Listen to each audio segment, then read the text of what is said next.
Welcome to another podcast of the current situation at Manchester United. I know I said Wednesday evening, that I was going to do a follow-up based on the match reaction of the Granada game against Manchester United, but I just didn't deliver yesterday. So I'm going to do a brief review of what the game was like against Granada on Spanish soil. Now, as I've said, that's poor English, but as I have said briefly and previously my preview, I said that most times Manchester United doesn't really dominate whenever we're playing on Spanish soil, because if you know anything about La Liga plays better football week in, week out. Even if it's like Granada, even if it's like Villarreal, they play decent football on a regular basis. They're coached to play a certain way. But for some reason, I guess some Manchester United fans was praying for decent football. For some reason, Manchester United actually dominated this time against Granada. Now, it's one thing to dominate a side, but it's another thing to dominate a side and not even play that well. Because Manchester United, despite being in possession of the ball for most of the time. Wait, why is this coming up? Most of the time we didn't play the killer pass. There was a few times where Rashford on that left hand side was exploiting the space that was given to him, and that probably led to the goal. But our build up play, our style of play was very poor in the game. And of course, I was not expecting a Barcelona 2011 performance on Spanish turf. Plus we are playing away at home, so we did get the job done in the end by getting 2 goals. But this is just talking about the style of play right now. I'm just talking about the style of play right now, and that is something that has been at the forefront of criticism for a good while. We don't have a consistent style of play. And certain players, I'm going to get into a few of them. Certain players has been given a lot of criticism for the past over 17 hours or something like that, and it's based on how the side is not only set up, but it's the players themselves. So I'm gonna just go into a few notes. It's been said here that Manchester United fans slam Manchester United's player performance, who lost the ball 14 times. Now it's funny because I was cleaning the house yesterday while watching the game, while listening to Rants and Bants watch along our live stream. And Rants was basically saying that my man like Mason Greenwood is not a player that should be playing up top in a 4-2-3-1 system, because he's not going to. Rant's basis of his thought was that Mason Greenwood is not really good when he's playing with his back to goal, and of course Rant is a Martial lover, so of course he might say that's biased, but he's actually correct in saying that I'm not really going to say I might say Cavani as well, because Cavani can hold up the play, but if there was a striker in the squad that can actually hold up the ball and play with his back to goal and link the play well, that would be Anthony Martial. But my man is out of the season for now, so yeah, we're going to somewhat struggle up top, because we don't really, if we're going to involve the centre forward into the build-up play, Mason Greenwood should not be an option. Cavani can be an option, but there's some questions that should be asked, and the thing is that Mason Greenwood yesterday, he was very predictable. Rancy said it. He was very predictable when he was playing. And I'm not saying this because Rance said it. I'm saying because I saw it. Mason Greenwood is not very effective as a lone centre forward. That type of football game is gone. Modern day football calls for more fluidity, creativity, and more finesse or more panache. And I know Mason Greenwood is a young youth, but this brethren is not one to start up top alone. He's not a striker that should be played up alone. He's not going to be a solo type of striker that thrives on services in the box. So I think it's best for him to play off another striker or be another, be a secondary striker off the main striker or be played wide. And even when he's playing wide, bro, my man doesn't have the pace, or he doesn't. He's just, I'm not going into Mason Greenwood like that, but I'm just saying, bro, because my man, he's wasting hostage. He's wasting his years on Ole Gunnar Solskjaer because Solskjaer is not getting the best out of him. Isn't me? And Mason Greenwood at the same time needs to work on his game. Yeah, bro. I mean, yesterday, bro, he was very poor. He was very poor, Mason Greenwood. If you thought he was poor, then you guys should check out Daniel James, because Daniel James has certified the thought of persons not really being bought on the thought that he can be a top winger for Manchester. This dude was like it says here that Manchester United fans react as Daniel James plays average. Dude, he didn't even play average. He played below average against Granada, isn't me?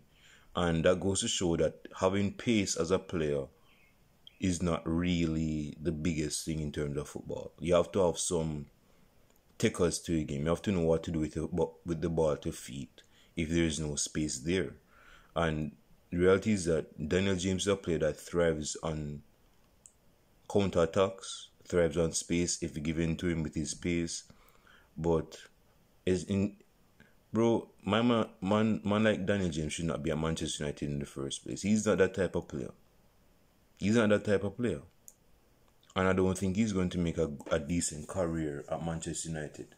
I think he has to go somewhere to unleash his potential if he has any, because again, what is he doing when he has the ball on the right wing? My man is like the Will version of Adama Traore, is me. If he has no pace, what is he going to do with the ball? What is he good at instead of his pace? If you were to just retract his pace from him, what does he offer? Other than just being another body inside. What does he offer? What does he offer? Isn't me? So Daniel James, I mean, he's just a dead man walking at Manchester United, but I don't think this guy is going to really. I'm not saying he's a bad player. God loves him, but I just don't think this guy is Manchester United quality. If you want to win trophies, bro, this bridging cannot stay in our squad. At least he cannot start in our squad. I mean, let's be honest. We signed this guy from Swansea City for 15 mils. 15 M's man signed Daniel James for. And he's been average ever since, based on the amount of performances. The average performance, his average performance for Manchester United has been average. And he's not the biggest contributor in terms of goals and assists. So, again, bro, we criticize Bruno Fernandes, which I'm going to get into in a second, for getting statistics and not playing well. But, I mean, bro, at least get an assist or something, bro. You can't just play bad and not get no statistics. At least Bruno Fernandes might play bad and still get statistics, isn't me? So, I don't know if statistics is the worst subject in high school or college, but, well, he didn't go to college, but. Another thing was, let me check. Okay, Bruno Fernandes. Like I told you guys, I was listening to the live stream by Rance yesterday, and Rance went off on Bruno Fernandes. Not Rance. Bruno Fernandes, I think, is one of those players that is not really stylish or very creative in terms of his style of play. Let me just say that, style of play, but at the end of the day, he can still get a goal or an assist. And the way he gets the goal and assist might not be the prettiest, but he has a boss mentality on the pitch. Like, my man is dictating. See, this is my pet peeve. This is my pet peeve about Bruno Fernandes. It's one thing to try be a leader on the pitch, like saying, yo, why you not there? Go there. Go there. Is me. Why you not locking him down? Why are you not covering? It's one thing to be doing that, to try, to try not make him make the mistake again, if that makes sense. But it's another thing to try tell him and say, yo, no, don't come right here. So, wait, hold on. My man is like dictating where person's supposed to go, and when he's in possession of the ball, he's saying, yo, you can come right here, so hold on, it's not your time yet. Hold on, it's not your time yet. Like, who are you, dude? Who are you to say that? You're not no dictator. You're not no boss. Again, bro, this is no hatred against you, bro. I mean, I think you're a captain material, but if you have that dictator mentality, bro, that's not going to fly with all players, particularly players that have a boss mentality themselves. So, yeah, that's not going to fly with everybody, bro. So, again, yeah, my man had a stinker yesterday, and he was going after players that had stinkers yesterday. Quite the irony, right? But, yeah, Mason Green was poor. I'm not going to give a rating for Mason Greenwood or for any player for that matter, because I don't rate ratings like that. Daniel James was. Let me just go to the next. Okay, so let us move on to the preview against Tottenham Hotspurs against Manchester United. Now, if you guys can remember, if you guys go down memory lane just for a few moments, you can remember that Tottenham set us straight in early October of 2020 last year, by scoring 6 goals against us, by us scoring 1 goal through Bruno Fernandes from the penalty spot. And I'm going to go into the Tottenham's camp for a few moments, because it says here that Jose Mourinho confirms 2 players will miss the Manchester United games, and those 2 players are Tottenham players. So it says here that the fullback duo of Matt Doherty and Ben Davies are set to miss the game with injuries, as confirmed by the boss ahead of a crucial tie. I mean, persons won't really. Is Ben Davies really a good with Sergio Reguilón at left back for Spurs? I don't think that's going to really hurt Tottenham that much, is me. So again, that's my opinion. I'm just a spy in the camp of Tottenham, so I don't know what is up with the Tottenham camp, is me. So I'm just spitballing off the top of my head. But Matt Doherty, I don't think he's gonna start. Wait, does he start a lot at right back? You have Aurier. I think Aurier can play centre back as well. Who cares? But the fact is that there are 2 players that are that are injured, and it seems as though I don't think Mourinho will be, browbeaten by that. But yeah, 2 players injured. But let's go back to the preview of Tottenham, because I'm starting the preview right now. But okay, like I just told you guys, Manchester United needs to leave no, I need to see this. Needs to leave my team. I think I actually, because a Manchester United fan told a player that he needs to leave my team. Oh, I cover in my Daniel James. So persons are on my bus by saying, yo, my man like Daniel James supposed to just leave Manchester United, and I'm in full sync with that thought. Okay, so Manchester United is going to play against Jose Mourinho for another time. Against Tottenham on Sunday. Is either Sunday or tomorrow. My thing is this, dude. Tottenham played us in October of last year against us at Old Trafford, and they beat us 6-1. Now, some persons, based on what I've seen, they are looking for a revenge against Tottenham. Bro, we're not going to score 6 goals against Tottenham. Definitely against a Jose Mourinho's Tottenham at White Hart Lane. So get that out of your brain. You see me? We're not going to be scoring 6 goals against a Jose Mourinho Tottenham side at White Hart Lane. Quote it, book it, plant a bomb to it. Put your time on. We're not going to score 6 goals or even 7 goals against Tottenham. At Jose Mourinho. That's not going to happen. We'll be lucky to even get 3 goals. But I'm going to get into that just in a second. But to spit more on the Tottenham opposition, Tottenham is a decent side. You know, they have decent players in terms of their defense. Now I'm going to get to the defense last. In the midfield, they have decent midfielders. They have Højbjerg. They have Lecelso, who is a saucy Argentinian midfielder. Them have who else in midfield? Oh, Ndombele was really been saucy in this season in midfield. You know, my man has takers. You know, yeah. So you could basically say my man is like the Tottenham version of Paul Pogba. And they both play for France. And who else? Oh, Sissoko, and he played for France.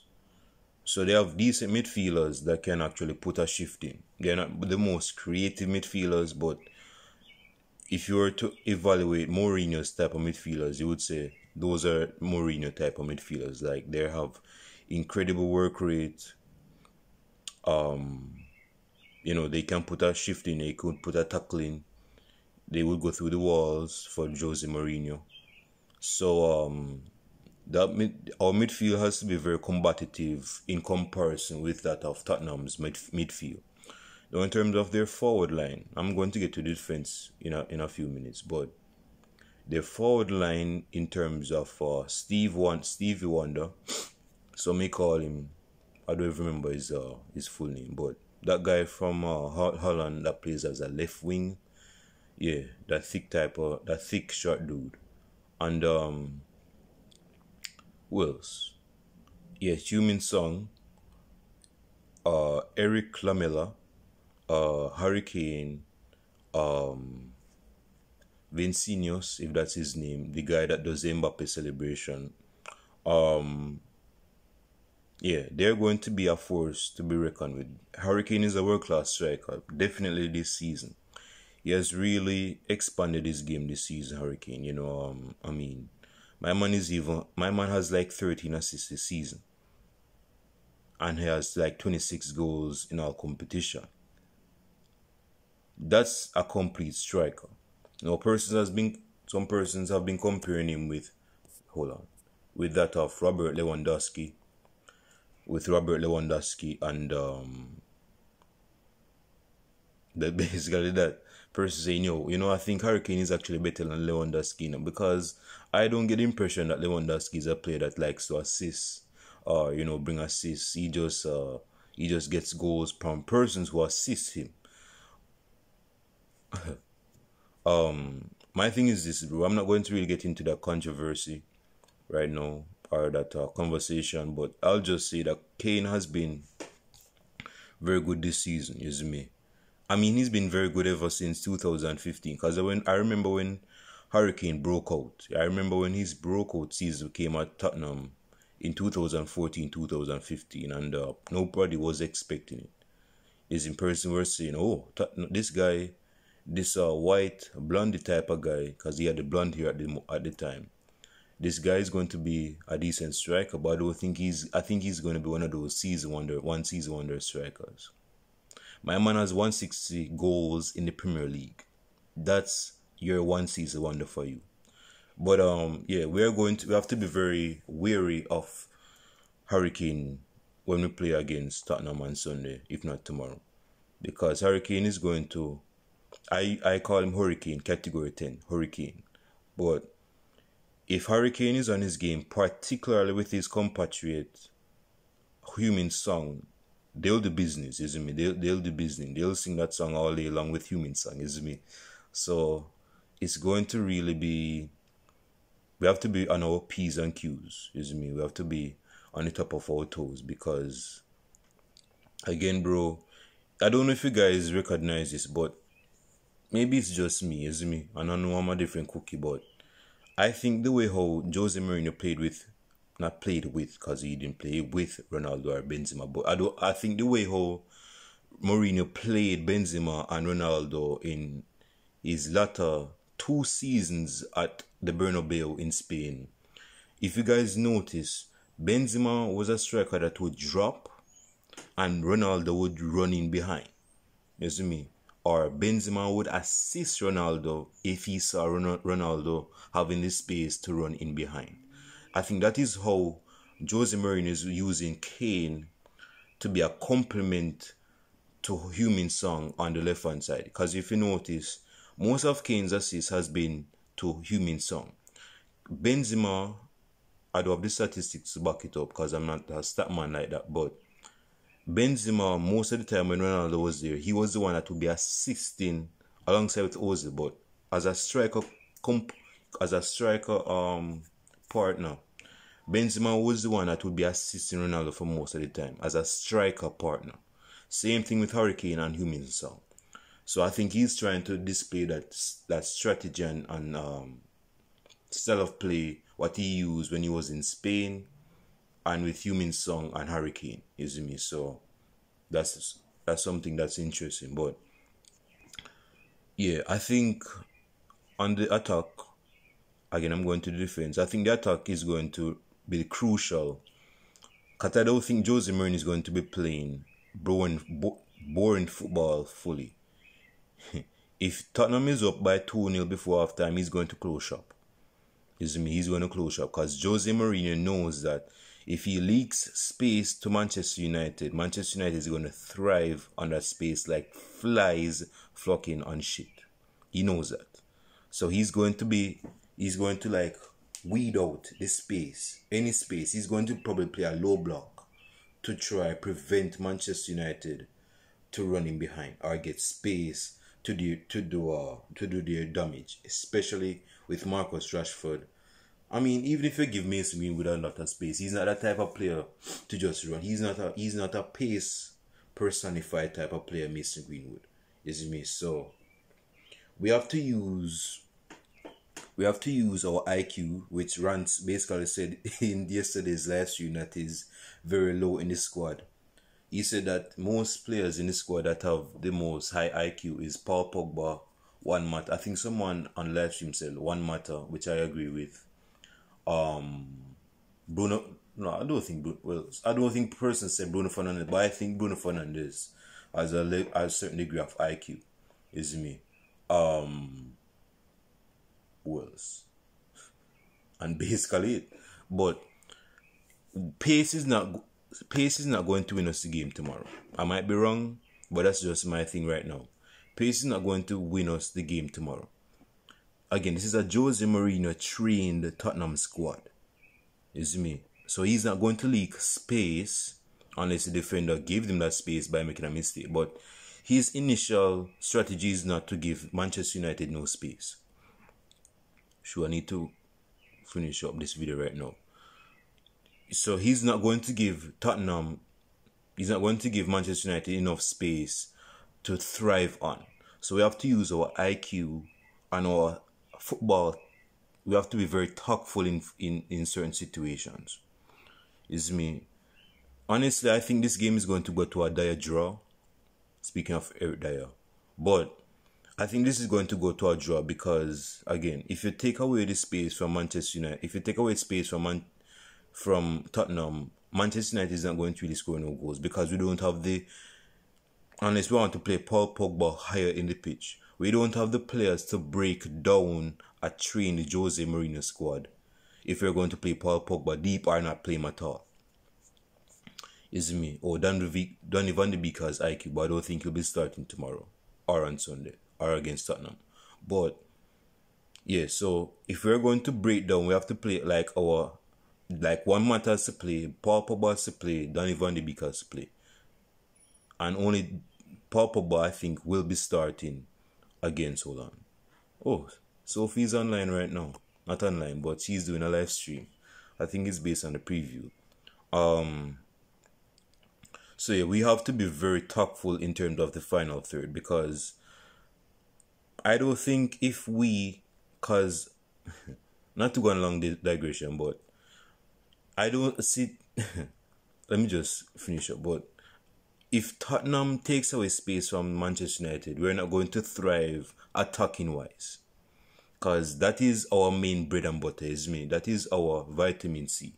You see, and if they take that away, then Rashford is going to be very silent against Tottenham unless he takes a long shot and score. Cavani, who I think is going to start on Sunday, Cavani is not a striker with pace, at least not anymore. So we have to put him balls into the box. On the right hand side, Mason Greenwood can't do he cannot do his plotting, as Manchester United, not Manchester, as Jamaicans would call it, plotting. This person trying to ride up a storm, but yeah, Mason Green has to be a bit more unpredictable and more tactful in his style of play on the right hand side, because I believe that's where he's going to play.